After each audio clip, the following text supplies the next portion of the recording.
Solutions. Show is also driven by your next Bad Boy, Skag, or X-Mark zero-turn mower at Hartley Equipment in Gluckstadt on Church Road. Brand new dealership that they just built. And got to make sure that the yard looks good for the 4th of July, Jackson Meadows.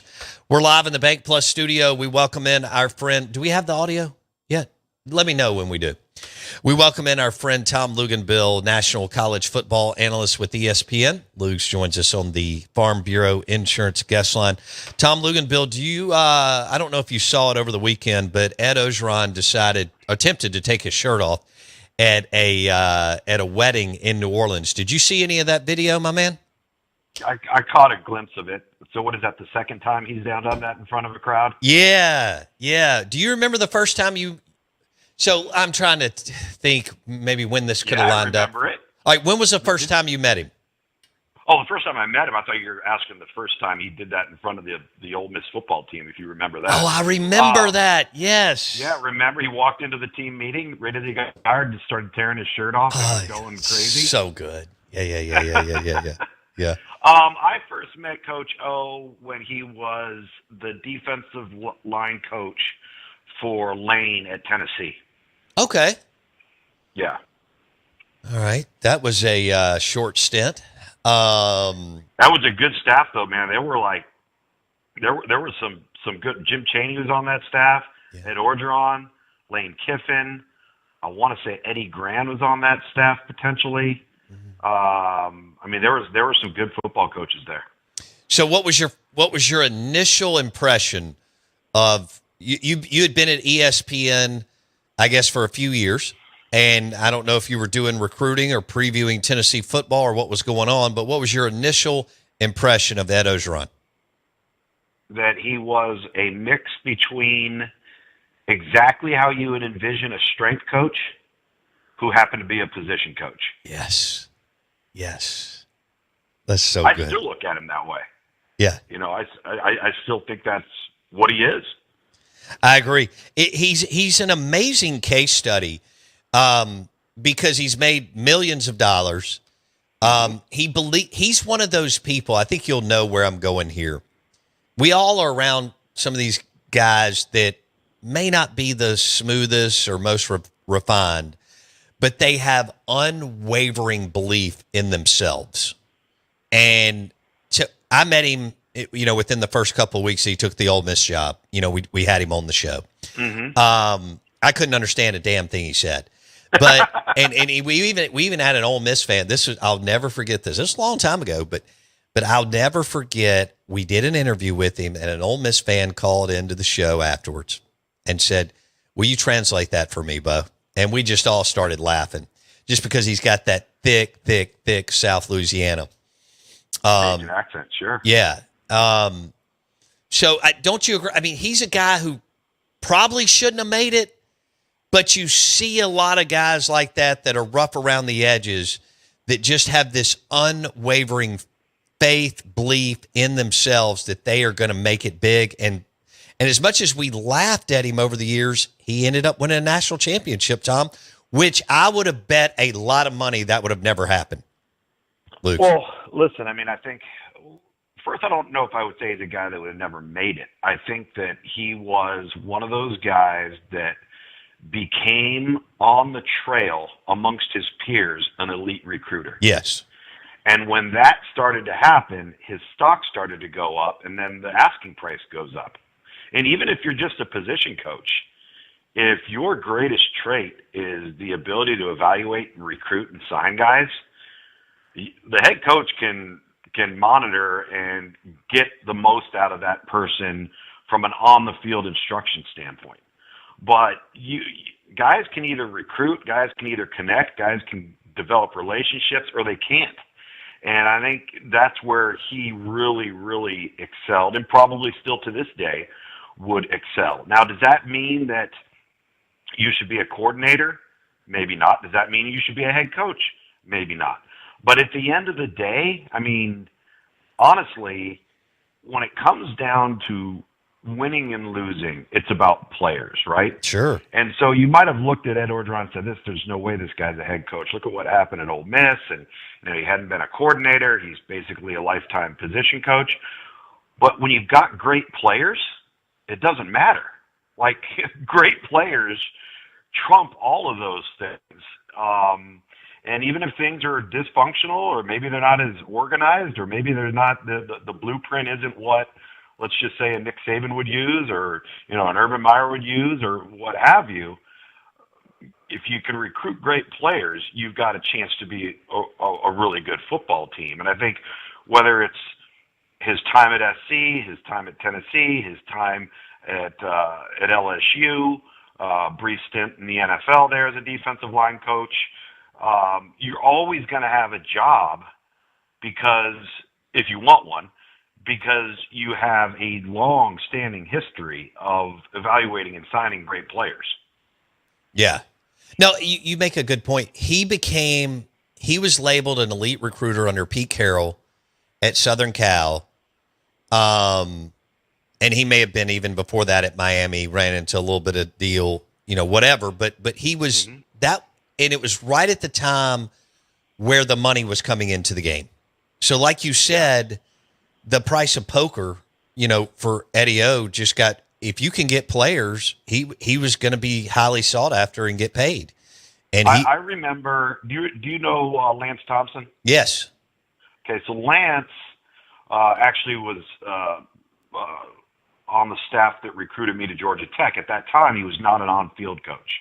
He was a DFO type of guy that was working into becoming an on-the-field coach.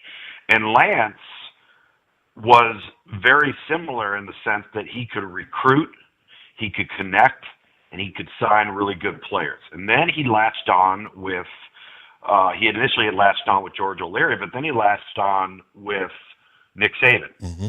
And at the time, as the salaries were starting to grow, like I remember vividly when he left Alabama, I think to join Lane at Tennessee, I think they paid him like $400,000 to be a position coach. Like that was unheard of. Like that did not happen, right? And now we're seeing that now with regularity. In fact, a lot more, depending on who you are, who you're working for, and where you're at. And so you're right. The time, and listen, the timing of it was perfect for Coach O. It was perfect for a lot of guys that, came up through the ranks where, the old saying used to be, you're never going to get rich in coaching. And that was a true statement for 50 some odd years. Mm-hmm. And then cable television was invented. That's right. And everything changed. That's right. That's right. Tom Luginbill with ESPN on the Out of Bounds show and the Farm Bureau Insurance guest line. Jackson, you want to drop the, all right, Lugs, we're going to drop a little audio here of Steve Spurrier on the Pat Dooley podcast talking about Arch Manning. And then I want you and I to pontificate on this. Carolina's back-to-back. I think most people are picking Texas to win the SEC football. Most correct? people are. I think that is going to be the consensus preseason pick. They've got Arch Manning already winning the Heisman too. Yep. And my question is, if he was this good, how come they let Quinn Ewers play all the time last year? If even though he was hurt a lot. Yeah, and he's still and he was a 7th-round pick. Yes, exactly. And Arch is going. And now they're saying Arch is going to be the first pick. Yeah. I'm like, yeah, that's a good point. Yeah, well, you only have to ask the coach Sark. Yeah, how come you played that one instead of this one? Hopefully, you'll say because we thought he was better in that one. Yeah, isn't that why you played one guy and not the other? Unless it's a discipline, and there was no discipline or anything. You were never hesitant about pulling guys. One guy, putting the guy best one guy in. struggling. Yeah, I mean, Spurrier would rotate guys every play. Tom Luginbill, who played quarterback at Georgia Tech, joining us on the Out of Bounds show. Lugs, your reaction to Spurrier's hit with Pat Dooley on Arch Manning? I don't necessarily disagree with his assessment, and I think it's a really fair question to ask. On the other side of, I think, the debate is I think there was a plan all along in place for Arch Manning. And it was a plan that was devised and agreed upon by the family, by Coach Sark, of how they were going to bring him along, because they knew they had a guy in Quinn Ewers that was ahead of Arch, had already played a lot of football, was starting to help to turn the program around. And quite honestly, I think in the first year where Arch redshirted, he probably wasn't ready to be the guy. Probably wasn't there yet, and that's fine. This last year, I think you could make an argument that when Arch Manning played, he played better than Quinn Ewers played last year. So I don't think it's, I don't think Coach Spurrier is, out of his tree with that assessment. But I also think, in the minds of a lot of coaches, and Coach Spurrier was never like this, so I can see why he sees it this way, but a lot of them are going to take the more experienced older guy, and they're going to play that guy as long as that guy's playing, pretty good football, and they're winning games, which Texas was doing. They just happened to get injured last year at the quarterback spot, and then we all of a sudden saw, just in brief glimpses, what it looks like Arch Manning's going to be capable of. But I think I don't necessarily think it's fair to just completely dismiss the amount of good football that Quinn Ewers played at his time at the University of Texas. And, that's been a program prior to Sark and Quinn Ewers' arrival that was struggling to even become a major factor again in college football. Yeah. And I think that guy deserves a lot of credit for getting them over the hump. Yeah. 2025, I see Arch Manning dominating college football. Your thoughts? I think he's certainly capable, but I also think the reason why he's capable and the reason why he has been set up for success is how they brought him along, by not throwing him to the wolves, allowing him to grow and mature at a reasonable rate, not balking at redshirting, getting stronger, getting smarter when it comes to theory of the game and learning the scheme and being able to master the things that you'd like your starting quarterback to master. They have brought him along, kind of spoon-fed him here and there, and then turned him loose a little bit last year to see what he would do and how he would respond, and he responded very, very well. All of the things that I just listed are the reason why I think he is poised to have tremendous success. If you were to sit there and say to me, okay, Arch Manning's coming out of high school, and I think he is going to have a dominant first season at Texas in 2023, I would have completely disagreed with that assessment if somebody were to say that, because he wasn't in the same position that he's in now. And I think the position that he's in now, because of how they manufactured the process, gives him the best shot to be successful. Yeah. Schedule lines up. Like you said, he's been able to wait and grow up. Sark and the crew have surrounded him with great players. Yeah. I think it's the best roster in the country right now. Doesn't mean they'll win it, but I think what they've done at the high school level combined with the portal and the coaching staff, they're in the catbird seat, but some other teams could pick them off. And that schedule's pretty. I mean, I know they go to Georgia, but it looks good. It's got 10-2, and that's all it takes to get in. And once you're in, you can win it. All right, let's switch gears. That was Steve Spurrier audio on Arch Manning. This was right in, for you and I were in college at the same time, and that's when Spurrier started dominating. Why did the fun and gun and Steve Spurrier dominate college football for that 12-year stint?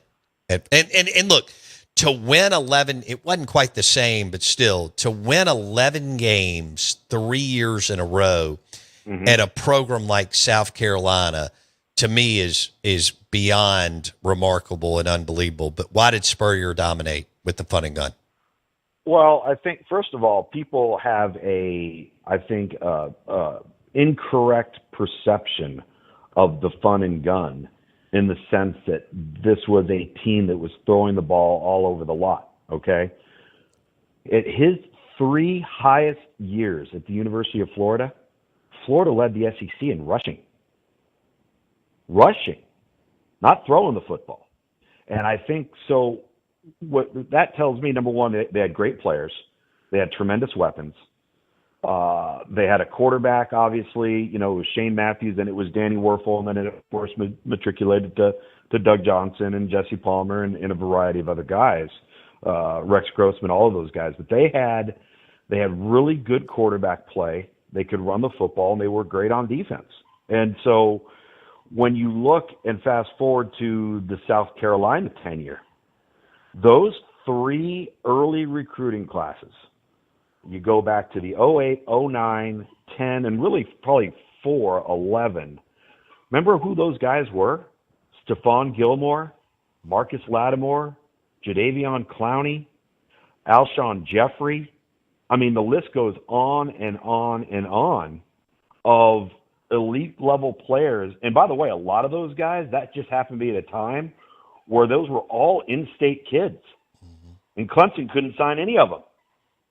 Right? So I think the timing really was the when he took the South Carolina job, whether he knew it or not, there were classes of 3 to 4 in the state of South Carolina before Clemson figured it out of dominant players that they were all able to keep at home.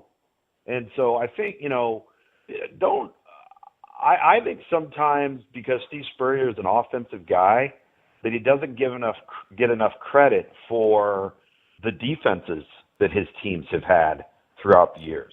People forget that Bob Stoops took the Oklahoma job after being the coordinator at Florida. Yeah. That seems like a long time ago, right? And so I think that as an overall runner of a program, and listen, he'll tell you this, he's not going to stay in the office until 3 o'clock in the morning.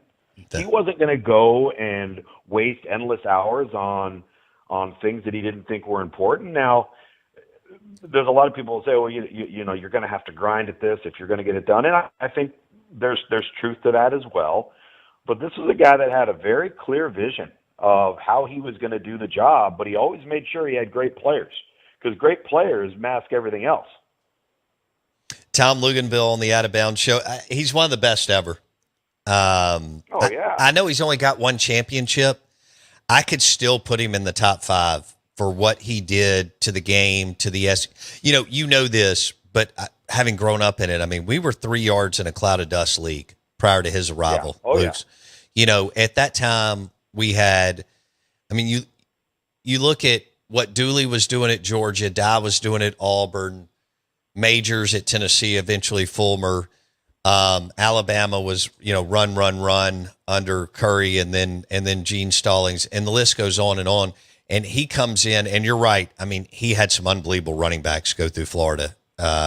Incredible. Oh, yeah. And they ran it, but they would also throw it all over you too. And he made everybody like break out of the 4-3, 5-2 defense and actually, or you just couldn't cover them, Luke's. I mean, I still tell Chris Doring, you ran wide open for 3 straight years. Of course you should have been good. I have to give him a hard time.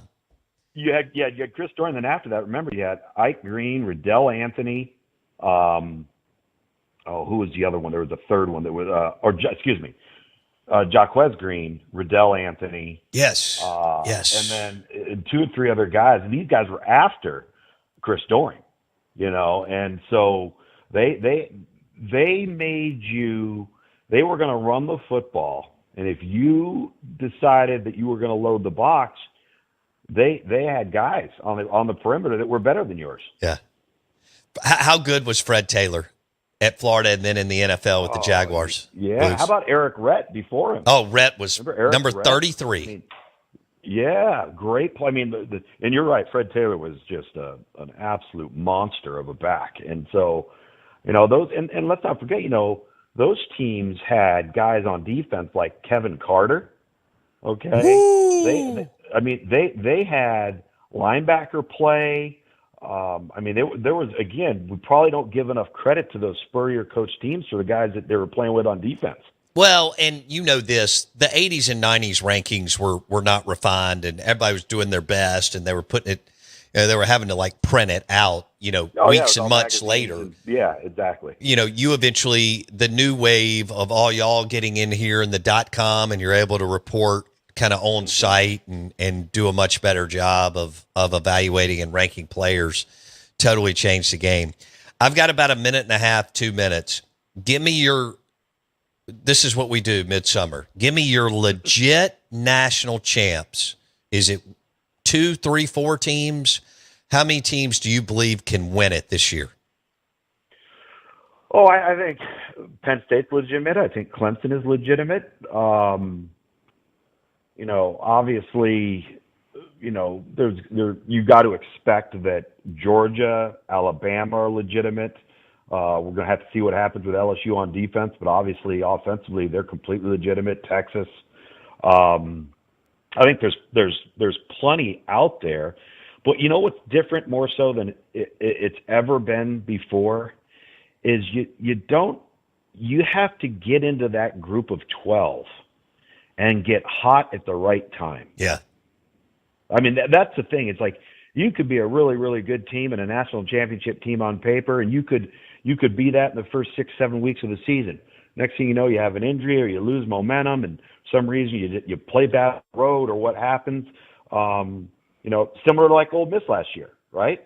And did Ole Miss have college football playoff caliber players? Yeah, but you can't lose to LSU in Florida, right? So you put yourself out of it late, whereas you had a team like Notre Dame and a team like Ohio State that were surging late. People forget Notre Dame lost to Northern Illinois. Yeah.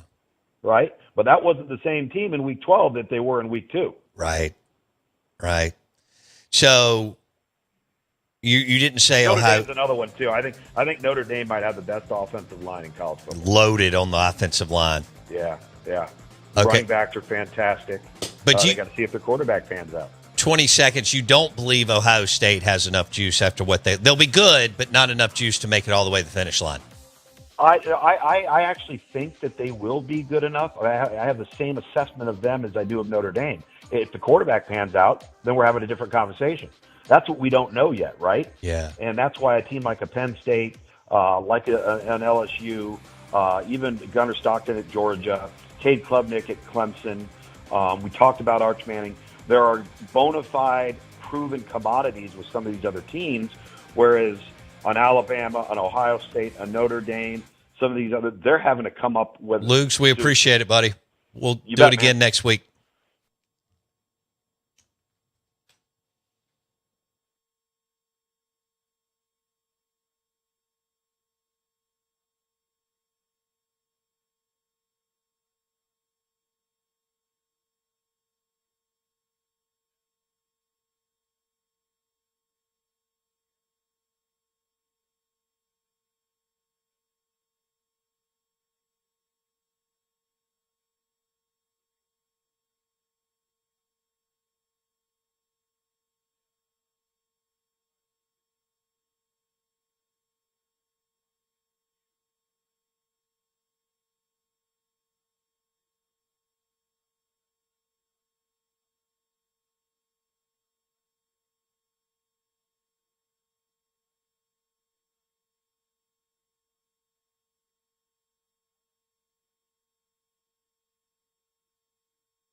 Say, kids, what time is it? It's 9 a.m., and this ain't okay show. It's the Out of Bounds Show with Bo Bounds. All aboard! As Mississippi's #1 morning show rolls on the Zone 105.9 and online at thezone1059.com.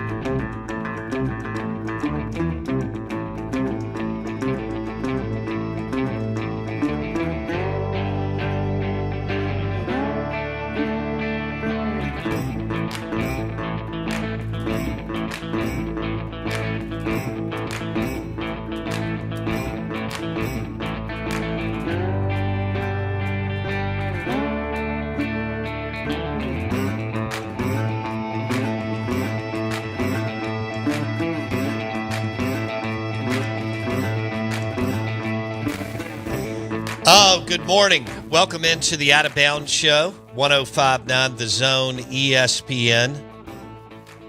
Is brought to you by the Armory, Lake Harbor and Ridgeland. For all your firearms, optics, and suppressors, the Armory is located right in front of Kroger, Lake Harbor in Ridgeland. A couple of different ways that you can get in touch with us. The Golden Moon Casino text line, 601-885-3776, 885-3776. Twitter X at Bo Bounds, and the Busch Light caller line. That's for Jackson Meadows. The Busch Light caller line is 601-707-3750. We're live in the Bank Plus studio and recapping the weekend. Ed Ogeron took his shirt off at a wedding. That shouldn't surprise any. Now, how many 60-year-olds, people in their 60s, take their shirt off at a wedding? I guess in Louisiana, is that something that kind of happens on the... Yeah. You better be careful on there. The regular? Yeah, because, I mean, it's what they should be. That's what they should be doing. Hot down there. And when you're partying like that, it gets way hotter. So I'm all right with it. Right. And you said that you have taken your shirt off at a wedding. No question. A beach wedding. Yeah. Are you telling the truth? Yeah, for a beach wedding for sure. There may have been one other one that it came off there. There was. I just don't remember which one it was or where it was or what I was doing. But I know I didn't have a shirt on. But that's okay. It's hot. Okay. If I'm in the bridal party, it's coming off. Because I'm tired of wearing that all day. Okay. If you're on the beach. I mean, what if you're at a country club? Yeah, I mean, which country club? Name any of the thousands around the Southeast. Oh, I mean, if it's in Mississippi, yeah, shirt's off. Okay. Because there's not a country club here that wouldn't let me take my shirt off, right? Probably not. I mean, how many are you going to get removed out of in Mississippi for not having a shirt on? Other places they will all out remove you. You know, there's no talking about it. You're like what? Here. Vermont? Yeah, I mean, you go somewhere uppity. Yeah, I mean, you go to a real nice one up in Massachusetts or okay. You're talking New England states. You don't feel like even this time of year you can take the shirt off. No, they don't take their shirt off in any time of the year. I don't. Man, have you looked at the way I mean, they may think that they're all high society. That's a good Have point. you looked at the way they act at professional games? Now that is Philadelphia, really New good York, point. Boston, Philly, Cleveland, It's terrible. DC. Actually, yeah, have you? You're I right. mean, come on. They don't have shirts on during that. I mean, we're much more refined in SEC sports. I mean, we have crazy fans. I get that. Sure. We have absolute lunatics. Oh, you know, man. the top 5% of every fan base around here, no, probably top 15 to 20, but is absolutely bat blank crazy. You might be right. But have you watched the way Philadelphia Phillies, 76ers, Eagles, Yankees, Mets, Jets, Red Sox, Patriots, all the hockey teams? They don't know how to act. No. They really don't. It's bad. Okay. That's a good point. So now, if you're up at some kind, I think what you're envisioning is some kind of very, very elite wedding in New England. Right. Even then, I think they could do it, and it's happened. But I think what you're saying is it's not something that's common. No, right. There we go. Perfect. Okay. Yeah. Louisiana, I've been thinking every, 4 out of 10? I think Louisiana is a high number. Yeah, 4 out of 10. 5 out of 10. And possibly even the rural Sun Belt. Yeah. Yeah. I mean, I think things could get weird in southwest Mississippi. Are we talking all the way off? Or the Delta? No, Delta doesn't count because they're going to skew the numbers. Okay. They're going to skew the numbers for Mississippi terribly. Okay. Because or maybe in a good way. In a good way. Okay. Because how many shirts are coming off at a Delta wedding? I'm talking about one in the in the Delta. Now they're coming off. That Bentonia. You like some Bentonia? I love Bentonia. I think it's great. I like the Blues Festival. You've never been, probably. I've been. Okay. It's hot. It's right. real hot out there. Yeah? Ain't a lick of shade in sight. I've driven by the place where they have it. I haven't been. I hope that a lot of people go. It's Have they had it already, or is it in July? Ooh, I think it's in July. So you got both fairs. That's in right. Philadelphia. That's right. In this or July. Right. Yeah. You got the Choctaw Fair, and then you have the Neshoba County Fair. All in July. That's right. Okay. And they got some names. I know. I saw they had a lineup. Lee Bryce is there this weekend, Pearl River Resort, and the place will be packed. They're doing all kinds of promotions. Your dad went to a concert Saturday. Yeah, they did. They got Pam Tillis and come on, draw it. Let's see if you can get Morgan. Yeah. No. I don't know. Okay. I'll find out in just a second. You told me he had a great time. They had a wonderful time with the Mom and M's twice. Nice. Had to get there twice. I told him to go get the oxtail. Good. He went and got it. First time to ever have oxtail. So it was really good. I told him, of course, man. You're at the... That's definitely a Southern flair plate. No question. I think. Oxtail. Pam Tillis. Lori Morgan is who it was. Pam Tillis. So I got it. Lori Morgan. That's well done. Thank you, man. They went, then they went back for breakfast or brunch, whatever you want to call it, the next day. Oh, man. So they had a good old time. Good little crowd, too. They always have, they always pack that place out. If they have a thing, and it's usually in the convention center, right? Or the, whatever you want to call that. I think it's the convention center. They slam pack that thing. Every time I've ever seen a show in there, it's been packed. No doubt.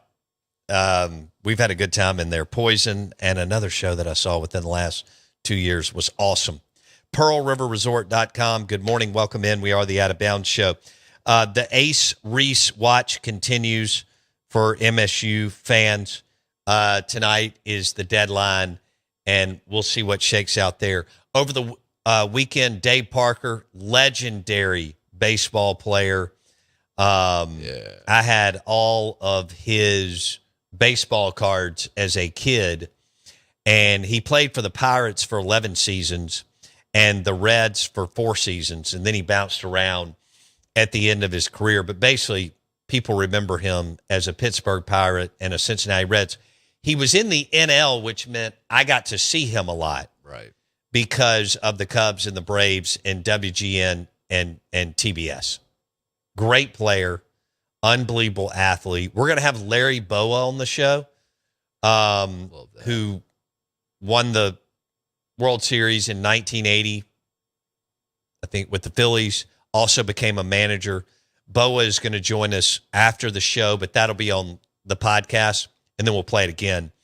He couldn't come on early, but he knows Dave Parker really well, and had a heartfelt tweet on the legend himself, Dave Parker, who spent 15 of his 19 MLB seasons in the National League, including 11 with the Pittsburgh Pirates and 4 seasons with the Cincinnati Reds. That's baseball country, my man. Oh, yeah.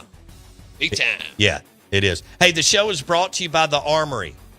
The Armory, Lake Harbor in Ridgeland. Firearms, optics, suppressors, The Armory, Lake Harbor in Ridgeland. And if you need HVAC or plumbing, you want to call Cover Source Solutions with offices in Brandon and Ridgeland. Cover Source Solutions with offices in Brandon and Ridgeland.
All right, good morning. Welcome in. Yeah, the Ace Reese watch continues. Third baseman All-American at Mississippi State. Everybody wants him, and Mississippi State wants to keep him. And he can be a first-round pick in the Major League Baseball draft next year and make a fortune. He had an incredible year this past year. You want him in maroon and white over Tennessee orange, if you want to call that orange, or LSU purple and gold. Hell yeah, everybody's trying to get him. And that's just part of it. You got to fight till the end on the big-time players. And you're talking about an All-American now. You're talking about an All-American. Someone sent me a link on this. So we made Six Pack speak again. Nice. And so let's see. This guy post Bo Bounds, which thank you, 5 wins or bust. And he goes, it's a very passive aggressive post. To you? Which you see, yeah. Nice. So he goes, I ran out of things to listen to this weekend while doing housework. So I listened to a couple of Out of Bounds show segments. Bo seems to think Lebby needs to win 5 games or he needs to get pushed out. He also says he doesn't understand why six-pack posters are so resigned to the fact Lebby is coming back unless he has another 2-10 season. Bo then proceeds to go through the transfer portal list like it was the first time he's seen it. This guy goes on to say, LOL, how can a radio host who brags about his connections at State and who talks about sports 15 hours a week be so ignorant about what's going on in Starkville? Well, first of all, you know nothing about the transfer portal. Neither does any other Mississippi State fan. You don't know anything about these guys. All right. And trying to, you sign 33 players in the portal. Do you know what you have? You don't. Did you watch any of these guys play much? You didn't. Nope. Do you know how good they're going to be in Starkville or Oxford or College Station? You don't. It's like recruiting. High school. We did that for years. And, I had a couple of interns last year, the year before, run the numbers on 247 Sports over like a 15-year period. And the bust rate for top 10 recruits was extraordinarily high. We've got it back there. I'll have to get it. And then we did from 11 to 32 prospects. Not 32, but 11 to number 30. Right. And we kind of broke it down as far as starters, role players never played. And there was a ton of bust factors, just part of it. But yeah, so you nor anyone else knows how this portal is going to land with the 33 players. You don't know these kids from Northern Illinois or UTEP or whatever. Nope. But I'll say this. No, Jeff Lebby's not going to survive if he goes 0-8 in the SEC. I can't believe that people actually debated it. That's a loser mentality. Right. You can't go 0-16 over 2 years and keep your job. There'll be 17,000 people in Davis-Wade Stadium. Now, if Lebby can win 4 non-conference games and prove that he's got to win a conference game this year. He's got to. Oh, yeah. I mean, that's not asking too much. You've spent well over 10 or 12 million on this roster. You have 900 people employed in the SEAL building. Whatever they're all doing. And you have to win games. So some people actually have some stones on this thread that this guy sent me and says, you can either do it or not in this era. So this is year 2. If you want to give him a pass for 2-10, fine. That's okay. I know y'all want Lebby to make it. I do too. You need Lebby to make it, but if you're not going 0-8, you can't go 0-16 in conference play. You shouldn't have gone 0-8 last year. You should have been able to pick up 4 to 6 players. It doesn't take as many as people think, but 6 to 8 players to actually sprinkled on both sides of the ball at the right position. Obviously, you have to have a quarterback, an edge rusher, a couple of offensive linemen, and a dude at the skill position. I don't know if you still have that because you lost Keon Coleman, the best skill player you've had in I don't know how long. I guess back before you actually, you had some good quarterbacks, Nick Fitzgerald and, of course, Dak and, you had a couple of offensive skill players that were pretty damn good at running back or a couple of receivers that were good college players. But Coleman, insanely talented. And now he's at Missouri. You'll get to play him in Columbia late in the year on November 15th. But this whole thing, like, I love it when I see people post, well, you can't fire him. Where did that? People like to make up rules in life. What do you mean you can't fire him? Or you can't hire a good coach if Levy. I mean, if Levy goes 5-7, he's great. He's not great, but he'll be brought back, and you'll see some momentum, and you can work with that brutal schedule. That's not on Levy. But this year is all his roster. There was plenty of money invested in the roster, and you went out and you'll have almost 60 new players, counting portal and high school. And again, you don't know any of the guys coming in. And I mean, you know Aiden Williams from Ole Miss, and I don't know if he can play. If Lane couldn't get him up and running, I'm not sure, but you're hoping he can. But there's 32 others that are coming in. So the point is, you have to win an SEC game. You cannot go 0-16. You are paid to win SEC games. So what's their best shot at it? Tennessee at home, at Arkansas, at Missouri. Okay. So it's an away game. They're not beating Tennessee at home. I don't know how they played Ole Miss so close the last 2 years, considering how far ahead Ole Miss is as a program. I don't know how 2 years ago with an interim coach, they were up in the third quarter on that team. No idea. Considering what they had and so on. Last year, Ole Miss was 10 times better, but it was kind of a game, 26-14, 26-12, whatever Ole Miss won. Disinterest? Ole Miss at home could be in play, but they will be the overwhelming favorite.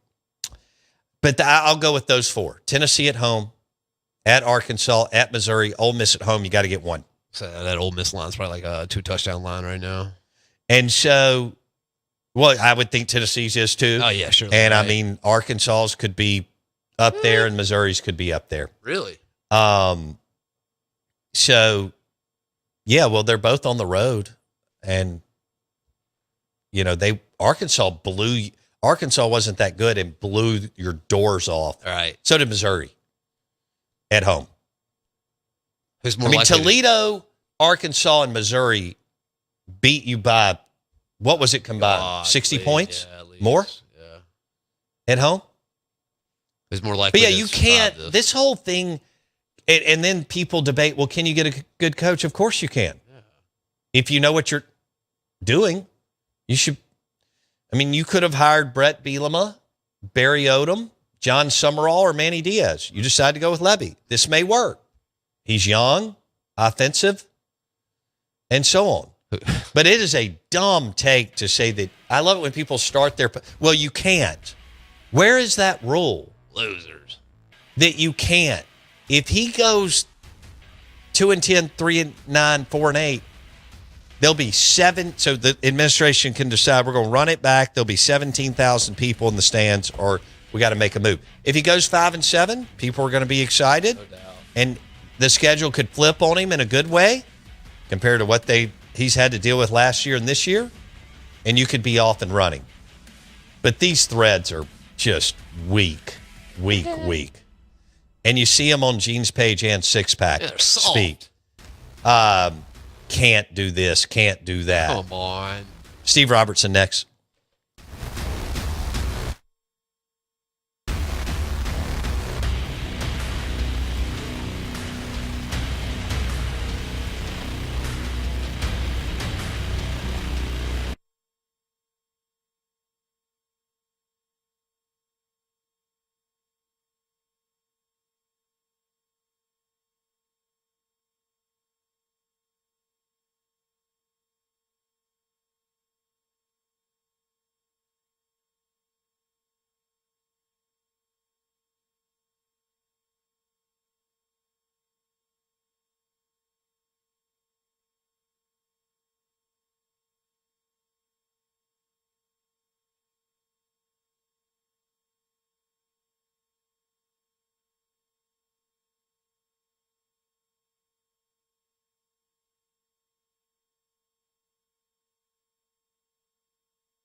All right, good morning. Welcome into the Out of Bounds Show. The Ace Reese watch continues, so we'll bring on Steve Robertson, genespage.com, 247 Sports. You're listening to 105.9 The Zone, ESPN, third baseman All-American for Hail State baseball this past year. And everybody wants him. Mississippi State fans want him in maroon and white playing for Brian O'Connor at Duty Noble Field in 2026, and then for him to be a first-round pick in the Major League Baseball draft. The show is brought to you by the amazing food at Two Brothers in Starkville and Older Brother Bistro in Starkville. Stop by this summer, as you're roaming around the Golden Triangle or Starkville area. Steve Robertson, will Ace Reese be playing for Mississippi State in 2026? Well, I think so, and I certainly hope so. But I can't say with authority that I know so. I think things are a little more positive today. And when you go back to the infancy of all this, when news like this kind of comes out of left field, people start thinking, oh my gosh, what do I not know? And that includes me. You start beginning to kind of talk to people and work through things. Now, I certainly can't rule out the possibility of him entering the portal, and even if he did, there's always a possibility that he could return. But, his last public comments is that he was going to run it back at Mississippi State. One of the things I think is important to understand, too, is that nobody else can speak directly with him because he's not a recruitable athlete. And you can't even speak to, his parents. And, of course, everybody has a representative and an agent. But I think it's difficult to try to influence somebody that you can't talk to, and that's part of the deal, right? I mean, and I think that's something Mississippi State will have an opportunity to speak with him face to face before a final decision is made, and I think that's a very good thing. Okay, and tonight's the deadline. Midnight? Midnight tomorrow. Tomorrow night is the deadline. Okay. Yeah, correct. All right, and so you feel, it sounds like you're pretty confident that he'll be back in the maroon and white pinstripes for Brian O'Connor. I am, but again, I qualify that with, we've been in these situations before where, sure, you get surprised. But, my thing is there's just so much juice around the program right now. Ace Reese has the opportunity to be the face of this program next year, and in many respects, the face of the Southeastern Conference and one of the most recognizable names and faces in all of college baseball. And I had a Major League Baseball scout that made a great comment to me, and he goes, you know what, if I was talking to Ace Reese or his family or his agent, I would say, you know what, Ace Reese was just another guy at Houston, and he became a superstar at Mississippi State. Going into your draft year, why would you mess with anything that worked? The new hitting backgrounds, the new hitting coach, perhaps a different offensive philosophy. He said, that there's nothing to really gain by making this move from a Major League Baseball draft stock standpoint. He said, if Ace Reese just comes back this year and does something comparable to what he did last year, this guy's going in the top 15 picks in the draft. Yeah. All right. What else is going to happen in the next week or so with Brian O'Connor's roster, Steve? Well, I think you got a couple more things that'll probably happen. You're down to basically kind of the end of this thing. Of course, you'd have to pivot, if Reese decides to enter the portal, and go address another need. But, I think there's a couple other guys probably by the end of the week. A lot of people are kind of waiting on bated breath right now, thinking something could happen today or tomorrow. I think it may happen a little bit later. I think you probably take another arm, and you got to get at least one, possibly two more position players. And we'll see how things go. But I think it'll be a good week for State. And I think if you're Mississippi State, with so many of these players, like your high school and junior college signees are reporting on Sunday to be here for the second session of summer school and to be here for off-season conditioning drills, I think you want to get the hay in the barn sooner rather than later ahead of the draft, because of the fact that you may have to make some adjustments to what you do depth-wise post-draft. And there's a couple of guys they've got committed from the portal that certainly could be drafted and signed. And there's some returners, guys like, Garrick Fry, guys like Noah Sullivan. Those guys could ultimately be drafted and then have a decision to make. And so I think if you're Brian O'Connor, you want to clear as much indecision from your plate that you can as soon as you can. Okay. Steve Robertson, genespage.com, 247 Sports. On the Out of Bounds Show, 105.9 The Zone, ESPN. All right, so you're looking at a couple more transactions here, and then everybody, MSU, Tennessee, LSU, everybody's got to fight the draft, right? For both the guys that you've signed from high school, and then a lot of your portal guys that are draft eligible too. Is that what we're looking at?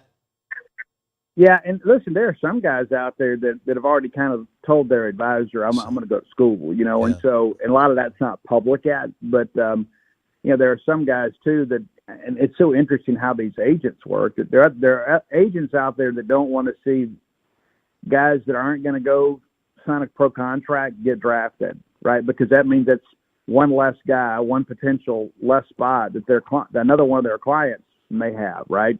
So let's say for an example, let's say Garrick Fry, and I do think Garrick will sign if he's drafted at a decent enough spot. But I think it's a scenario with him. Like, let's just say Garrick Fry says, you know what, I want to go back to Mississippi State. I think we can have a special year, and we'll see how things go. And, of course, with NIL, a lot of these guys towards the backside of the draft, they sign for $150,000 because that's the minimum, right? And so he has leverage. But if he decides, you know what, hey, I'm going to go to school and advise his agent of that, we wouldn't be privy to that conversation, right? Unless he just decided to go on social media and says he's pulling his name out of the draft. And there have been some players for this draft class that are connected to Mississippi State that have already done that. Well, let's stay with Fry. Handicap it for me? Give me some numbers on Fry going MLB or coming back. I think he's probably coming back. And I think some of it is because, like, in North Alabama, he was a really good third baseman. When it comes to Mississippi State, and obviously Ace Reese wins that job. So he had to kind of recreate himself a little bit and go play a corner infield spot. Now, the plus side of him is there's not a lot of swing and miss in his game, and he's got power from both sides of the plate. I don't know that he's really got a lot of positional flex. But I think there are enough teams out there that could be interested in him that he may have a decision to make. And that's the thing you begin to think about, with this rev share and things like that. Schools now have a way to kind of compete against this where they didn't have it really before. Because it's not like you're having to go get on the phone and call a donor and say, hey, can you give us some NIL money for this? You build that into your rev share, right? But that aspect of it, I think Garrick Fry is the guy probably I've heard the most about outside of Pico. Pico, obviously, talking to people in pro baseball, everybody projects him to be, a guy that will go, maybe 4 to 6 round and get a nice chunk of change. But there's a lot of people that are intrigued by Fry. And so I think of the guys that maybe some people are just assuming that he would come back, he may be the most likely to leave. And then it'll be interesting to see what happens with Evan Sierra. Is Evan a guy that just, hey, I can come back and do something special? Because down the stretch last year, I think Evan Sierra may have been State's most consistent starter. Yeah. But he comes back, you lose the leverage. And that's the thing you got to think about. There's some guys that are going to be ready just to begin their professional career. And there are other guys that are going to be like, you know what? If I'm only going to get 150 this year, it means I'm probably going to get 150 next year. I'm going to come back and bet on myself and see if I can't better my opportunities. And so that's really kind of where you are now. And listen, State is going to lose some guys in the draft from the class, certainly, and from some of the returners. And that's, again, people always worry about the numbers. They always have a way of working out. Right.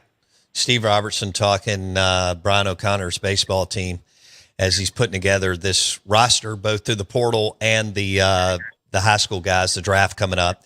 So it's never ending for these baseball. I think they may have the worst calendar of the 3 major sports. None of them are good, but, and I know it's kind of miserable for all these guys, but it's like baseball's is even worse because of the draft, Steve. How do you see it? Oh, I don't think there's any question. And this is no disrespect intended to anybody, but you're exactly right. The recruiting calendar and all the things you have to deal with between NIL, dealing with agents, dealing with scouts and things of that nature. And you don't declare for the baseball draft, right? You do for football, and you enter the draft pool for basketball, and then you can withdraw, but you don't have to do anything to get drafted in baseball. I mean, you just go out there and play your game, and all of a sudden your name gets called. And so it's just like we had, a couple of years ago, like, with Aaron Nixon. Like you think, okay, everything is great. Aaron Nixon will be back. He didn't get drafted. He'll be the closer. And then the Yankees come up with some big money as a free agent deal. So even when you think it's safe to go back into the water, all of a sudden somebody comes and takes a guy that you were expected to come back. And it's what's crazy too is like in the middle of all of this stuff, right? Brian O'Connor, those guys had to kind of push some prospect camps back a little bit because they had to prioritize the roster. In a normal year, you're dealing with all these prospect camps. You're dealing with the portal. You're dealing with recruiting. You're going to have all this kind of crazy stuff that's going on. And then just when you think you've got everything settled, the draft comes along and a guy that you thought was not going to be drafted ends up getting drafted. And now you got to go back in the portal or see if you can't find another signee to fill a hole. I mean, right. It's really never ending until you get through the signing day of Major League Baseball. Once that passes, once the MLB contract signing deadline passes, then and only then do you have an idea of what your rosters are going to look like. And then about 3 weeks later, you're on the practice field. All right, give me your top 3 or 4 portal classes in the country, in your opinion. Well, it's interesting. A lot of people have talked a lot about South Carolina, and I actually talked to somebody specifically about them over the weekend. They've got some projectable pitchers that really don't have a ton of production, and they've got some DH quality type offensive players that maybe doesn't have a natural position. So I don't know that they're maybe doing as well as some people would suggest. I do like what Mississippi State's doing, but they're not quite done yet. I think Kevin Milewski is going to be a great player for Mississippi State. I like what Georgia's doing, and I think we talk about, the portal king, that sort of stuff. Some could suggest that Georgia and Will Coggin and Wes Johnson and those guys right now may be doing the best job in the portal on a year-to-year basis because they basically built a team last year with the portal and then became a top 8 national seed and probably in a position to do that too. And somebody shared with me an interesting fact too. If memory serves me correct, that 5 of the top 8 national seeds last year were like top 10 portal classes. So to suggest that kind of stuff doesn't matter is to be a little bit Pollyannish, I think. Okay. The catcher position for Brian O'Connor, how do you feel about it? Well, I like Milewski. There's some things defensively you got to clear up. And, of course, it's kind of like when you look at completion percentage for a quarterback, it doesn't always tell the full story, right? Because, you get drops, you get guys that run the wrong routes, a lot of variables to it, just like when it comes to catching. When holding runners, a lot of that is on the pitchers. You got to keep guys close, and you look at those numbers, that's got to improve for him. He's got to be better. I do think he is the heir apparent as a starter. I mean, he's a guy, too. His exit velo is like 110 miles an hour. This is a guy that could hit 20 home runs. And then you've got some young guys that are coming in that are kind of the future. Interviewed Tanner Bellevue yesterday out of Petal, and you got Wortham coming in. Wortham is a guy that's really good. So the bottom side of your depth chart, I think, is good. Now you got Jackson Owen back too, and then this is a guy that's had really tough time kind of staying healthy. But maybe you go get a younger guy that's a gap filler, you know what I mean? Like a guy that's maybe got 2 years of eligibility left from a lower level to kind of balance the roster out a little bit because you lose every scholarship catcher not named Jackson Owen, and then you kind of move forward from there. But I expect that group to be good. Coach Kirby is a guy that is kind of well known for being a developer of catchers, and so I'm eager to see what Milewski can do here in the Southeastern Conference. And, there's a lot of practice time between now and February, Valentine's Day weekend. But I think the pieces are there for that group to be really good. And that was the thing last year. We talked about how balanced that depth chart was because you had one for every classification. Well, now it's a much younger group, but Malusi comes in and handles business this year, gets drafted. You know, you've got some younger guys coming up the developmental pipeline that should be able to sustain you for a while. Steve, we appreciate it, man. Thank you. Always. Take care. GenesPage.com, 247 Sports, Steve Robertson on Ace Reese.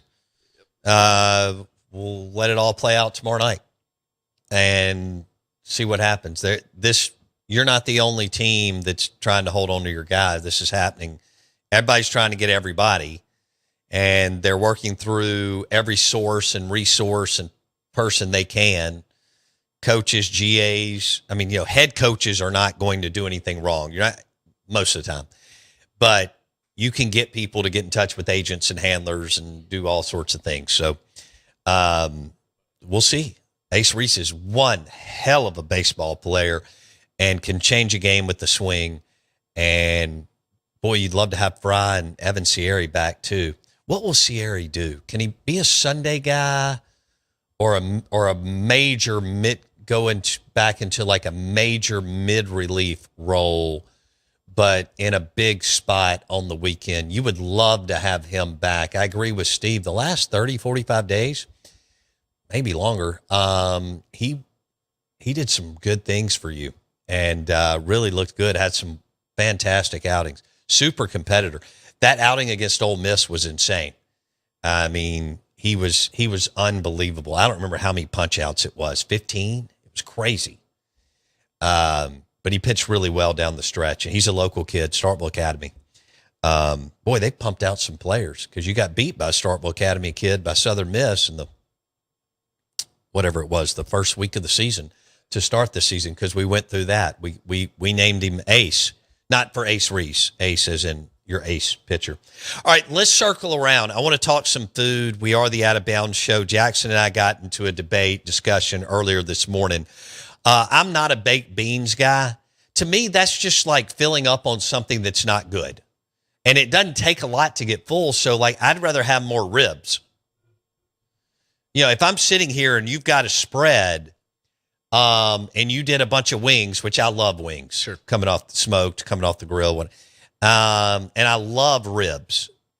I have friends who do an amazing job cooking ribs. I do pretty good.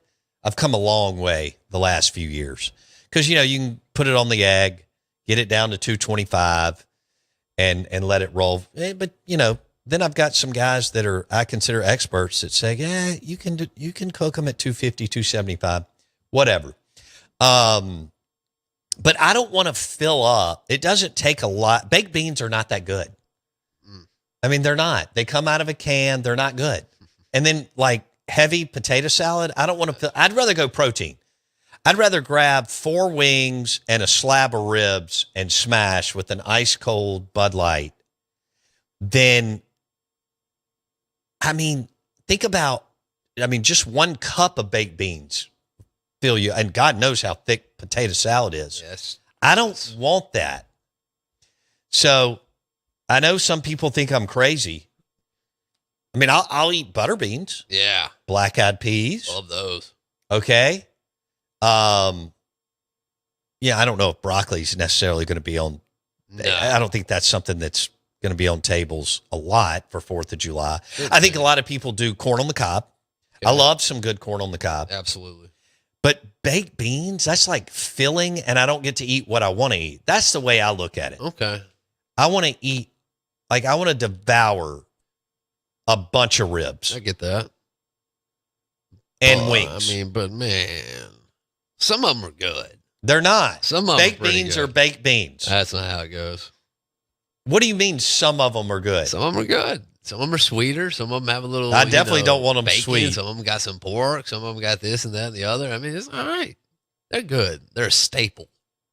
You can't throw them out. I don't think they are. What? How are baked beans not a staple of a barbecue?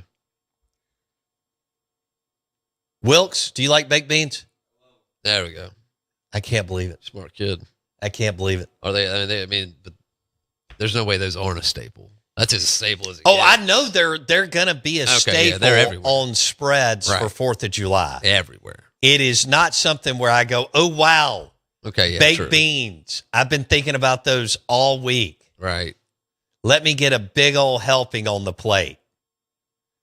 I'm looking at the ribs going, now let me get a bunch of those. Right.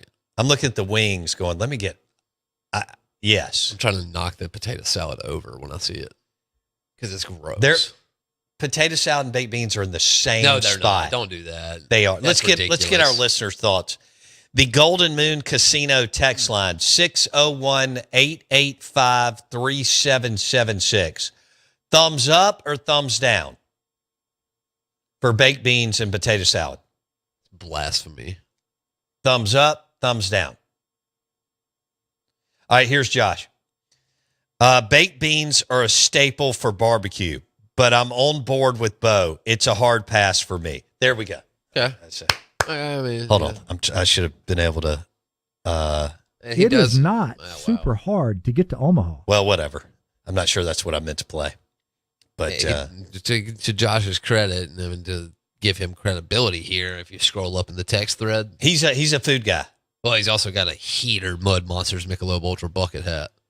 Oh, nice. It's pretty sweet. It's on the text line. Well, he showed us that pizza. Yeah, which looks amazing. Keep going up, boom, you get that bucket hat. He cooked this. He cooks pizzas on the egg. I have not done that. I'm not good enough to do that. But I have friends that have cooked them, and Jeff Jones, Josh, these guys, Kendall Collins, Wally Cummins, all these guys that are freaks can do it. Let's see. Oh, the freeze factor. I don't have it on here, but Jackson will have to get it for me. The freeze factor was great. That was a great drop. That call was wild. By the way, I'm a fan. The call? The call, the freeze factor guy came. I mean, you remember he called our show early. I think it was like Jonathan says baked beans done right are awesome. Potato salad sucks. How are baked beans? What are we talking about? Culinaried up, some kind of delicacy? This is ridiculous. No, there's baked beans. Mr. DX says 6-pack message board equals baked beans.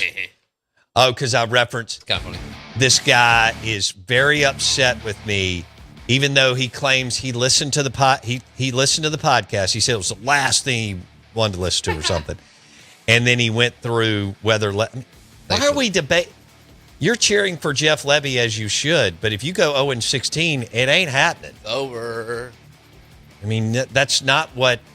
I mean, that's a losing mentality. You're not bringing back some. Loser. But if he wins a game, goes 5-7, he'd be a winner. He's clear. And then I think he'll get a little bit better. He has to get a little bit better schedule in 2026. By default. Right. All right, we're about to interview Larry Bowa. That will be on Spotify and Apple Podcast. We're going to talk to him about his friend Dave Parker, who passed away over the weekend. Have a good day. We'll be back tomorrow.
Good morning. Welcome in to the Out of Bounds Show.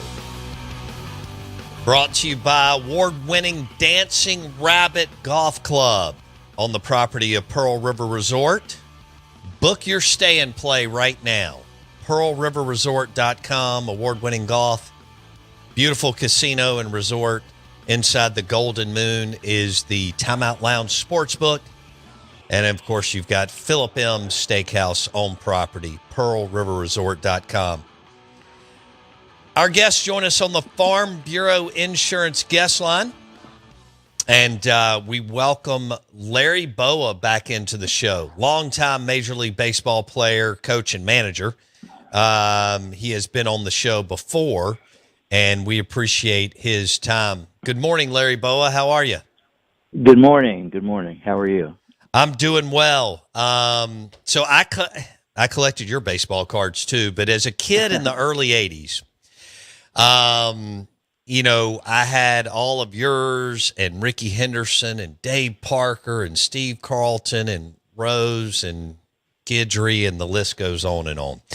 And so Dave Parker passed away over the weekend. He was an unbelievable player for the Pittsburgh Pirates and Reds and so on. And what is your first memory of Dave Parker as a player, Larry Bowa? I think his ability to beat you in so many ways. Everyone knew he was a big power hitter, but as you watched him progress through the big leagues, you saw what kind of outfielder he was, what kind of arm he had. He could steal bases. There really wasn't anything he couldn't do on the baseball field. He was an impact player, and he's one of those guys, you know, when you go over the lineup, you circle and say, don't let this guy beat you, because he seemed to rise to the occasion when the game was on the line. He played the game hard. He respected his opponents. I know one thing, when he was on first and there was a double play ball hit, you better get rid of it, because he's going to try everything in his power to break up the double play. He was just a phenomenal athlete that could do a lot of things on the baseball field. And talk about, I mean, for that time, how big he was, his size. I mean, he and Winfield, you just didn't have that many players like that, did you, Larry? No. You mentioned Winfield, who was similar as far as their athleticism. But when you look at Dave from the side or something in the dugout, you say, oh, this guy can't run that good. He could fly. For a big guy. I'm sure he could have played in the NFL if he wanted to, as a tight end or something, but he was just a phenomenal athlete.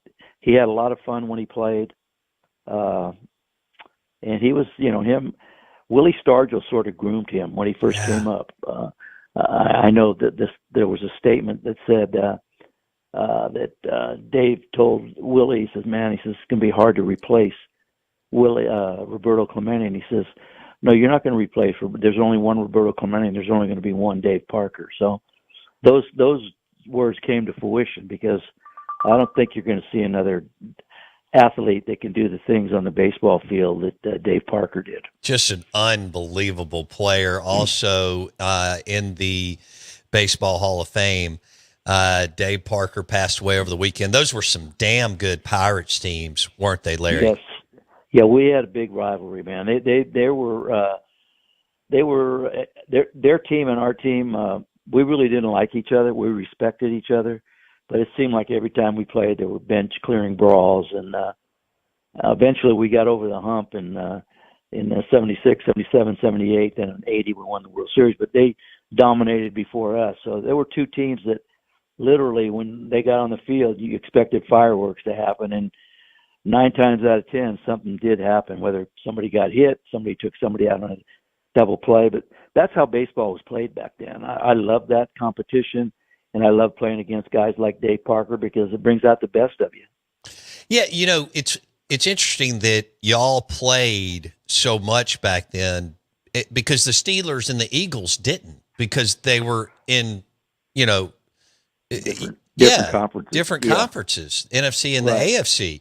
But y'all being the two major cities in the same state were both in the NL, so y'all played each other all the time, which, like you just alluded to, made for a great, intense rivalry, right? it was big time rivalry. You know, now everyone says the Mets and Phillies are a rivalry, but back then it wasn't even, the Mets weren't even a consideration. It was the Pirates and Phillies. Both teams were very well managed. They had good players. They had all-stars. They had Hall of Fame players that, as we find out now, I mean, it was a bitter rivalry that, again, there was all kinds of respect on both sides of the field. But when that umpire said play ball, we did everything in our power, and they did everything in their power to beat the opposition. Man, those. So let's see. In 1983, I was 10 years old. By then, I had thousands and thousands of baseball cards. We were lucky back then, Larry. See, we only got a game every week, but in 81 or so, we got TBS and WGN, and that changed the game. So I got to see you and all the NL players like Dave Parker and so many other guys. We got to see y'all play all the time, so we were spoiled as kids. and some other, you know, depending on where you were, if you had cable, whatever, we got it early, and that made it even better. So when we were, you know, we would follow the Braves and the Cubs, but the whole NL drove this area here in the Southeast, obviously.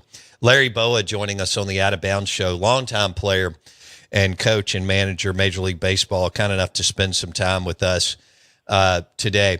Okay, Pete Rose, your teammate, passes away, and then they come out and they say they're now going to allow him to go into the Hall of Fame. What was your initial reaction, Larry?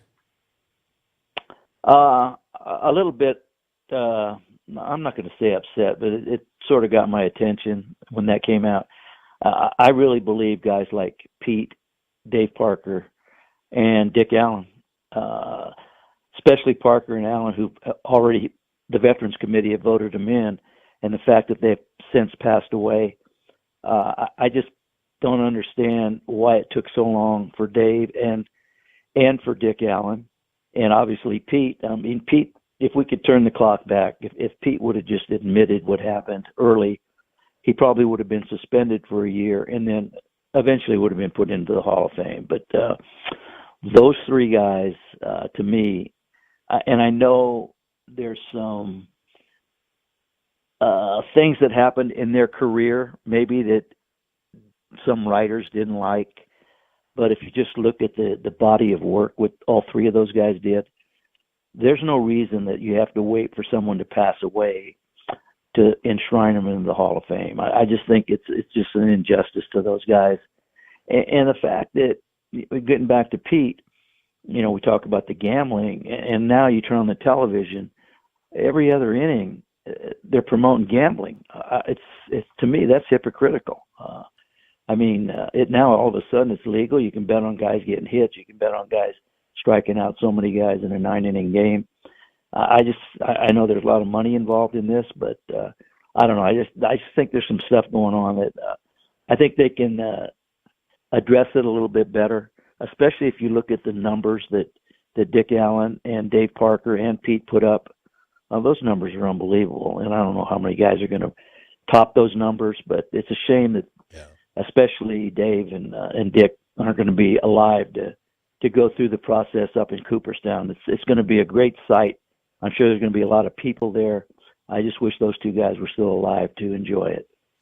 Larry Bowa, longtime player, coach, and manager, Major League Baseball, won a World Series as a player with the Philadelphia Phillies. He joins us on the Farm Bureau Insurance guest line.